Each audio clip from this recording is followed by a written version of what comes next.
ఇవి రా cashew nuts. KG 80 రూపీస్కి కొన్నాను. వీటిని ప్రాసెస్ చేసి క్యాషూ అనేది తయారు చేస్తారు. మామూలుగా దీన్ని కాల్చి ట్రెడిషనల్ మెథడ్లో చేస్తారు, లేదంటే బాయిల్ చేసి దాన్ని కట్ చేసి క్యాషూ అనేది తయారు చేస్తారు.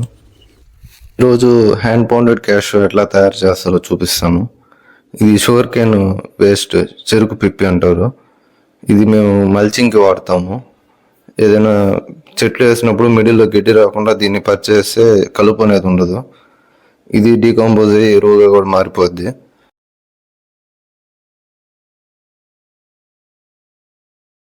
ఈ రా క్యాషూ నట్స్ని చెరుకు మీద పరుస్తాము ఒక లేయర్ లాగా. దానిపైన మళ్ళా చెరుకు పిప్పి పెట్టి మంట పెడతాము. వీటిని కాల్చేటప్పుడు కొంచెం జాగ్రత్తగా ఉండాలి. అవి ఒక్కోసారి పైకి ఎగిరి పడతాయి మండేటప్పుడు. అందుకని వీటికి మంట పెట్టిన తర్వాత కొంచెం దూరంగా ఉండాలి. ఈ చెరుకు పిప్పికి మంట పెట్టినప్పుడు ఆ రా క్యాషూ నట్స్లో ఉండే యాసిడ్స్ అన్నీ కాలిపోతాయి. ఇలా కాలడం వల్ల క్యాషూ వెయిట్ అనేది కొంచెం తగ్గద్ది, అయినా టేస్ట్ చాలా బాగుంటుంది. మామూలు క్యాషూతో పోలిస్తే టేస్ట్ చాలా డిఫరెంట్ ఉంటుంది.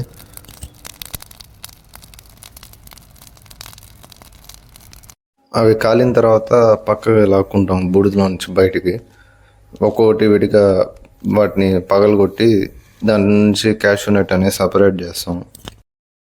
ఆ కాలిన రా క్యాషూ నట్ని పగలగొడితే లోపల జీడిపప్పు అనేది ఉంటుంది.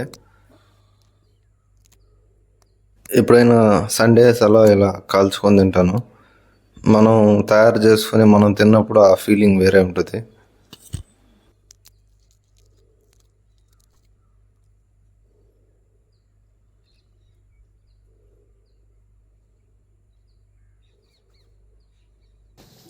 ఇది తమిళనాడు వాళ్ళు చేసే మెథడ్.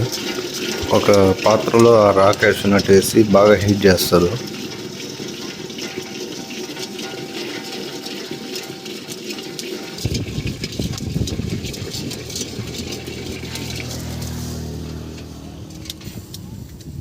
ఈ మెథడ్ చాలా టైం టేకింగ్ మెథడ్.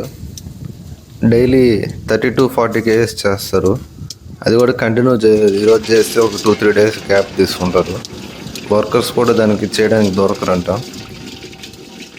ఇది కాలడం వల్ల క్యాషూ బరువు కూడా తక్కువ ఉంటుంది. కేజీకి వచ్చే పప్పులు క్వాంటిటీ కూడా పెరుగుతాయి. మామూలుగా మనకి బాయిల్ది వెయిట్ ఎక్కువ ఉంటుంది కానీ పప్పులు తక్కువ వస్తాయి కేజీకి. ఇది 1/4 kg ప్యాకెట్ కూడా చాలా ఎక్కువ నట్స్ ఉంటాయి.